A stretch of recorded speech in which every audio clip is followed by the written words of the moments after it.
Just finishing up, washing up this four-wheeler after a weekend of riding. And take a look at what we see here, if you can see it. Down in the A-arm guard, we have a chunk of belt. Mine, probably, maybe not, don't know. Still moves and runs fine. Looks like it's half of one. I was on some trails where there's a lot of riding, snowmobiles, quads, and everything, so we're going to take it apart and find out. Okay, so took off the rear wheels, checking out this belt piece I found. Took off the rear wheels, jack stands under, just set the jack down just enough where they're touching just a bit on each side. Now we're going to get in here, and we're going to take this bar off right here. 2 bolts there, 2 bolts there. I did take the seat off just to give me a little extra light. Then we're going to start taking off all of these screws here. And then we're going to take a look at the belt clutch, see if it was my belt in there or someone else's.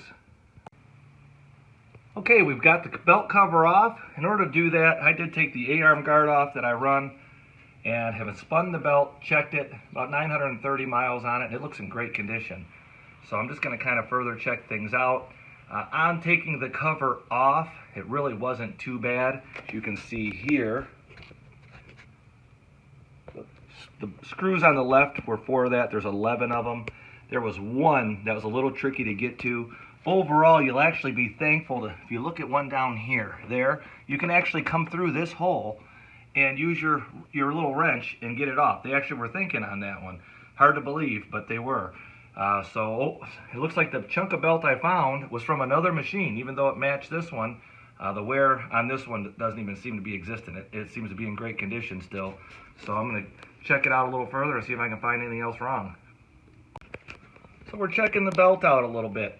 If you happen to see this tool in your toolkit, you simply take it, get it in there like this, and then you're going to kind of just pull. So you're just basically pulling you're opening the clutch up a little bit. So it really was pretty simple. It's a little harder now, but as you can see, I'm holding the camera too. You just pull it, belt came out. It was pretty easy. You got to spin it a little bit. Then whatever you do, you put the belt back in the same way. So this is me taking it out. I can see from my left to right is how it's reading. That's how I'm going to put the new one back in. I figure if I went this far, even though this isn't the one, I do see some wear on it. And at almost 1,000 miles, why not? I'm going to clean it up a little bit and put it back together. So taking a look at the old belt, you kind of look in there, it's got a lot of little fringe and things like that on it. If that can focus in that.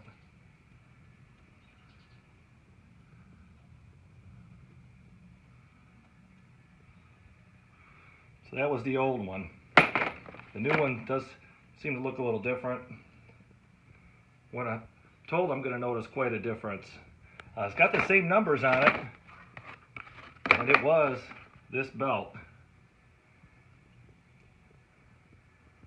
Let's see how hard it is to put it back together. Okay, so we got the new belt in. This is the piece that I found in my A-arm guard. Lined up just right to look like it would have been out here. That's the old belt. I'm assuming that's bad. I don't really know. Didn't snap on me. The only thing I can tell you that I was really noticing, other than possibly a weird sound, which I still may have, was my movement or whatever. When I started giving it gas, I didn't move. The clutches didn't engage to actually move me till I got to about 2,400 RPMs. And I want to say I was at 16 or 18 when it was new, 16 or 1800. So let's put it back together. Lubed up the whole back while I had everything off. Why not? Made it easier. And then hopefully this thing drives a little different. And here it is, all put back together. Tires on. Belt covers on. Those screws really weren't too bad. They come in and out pretty easy. Just don't over tighten them. There's the cross member. Overall, changing the belt out wasn't too bad. The piece of belt I found down in the A-arm guard down there was not mine. Go figure. Thanks for stopping in.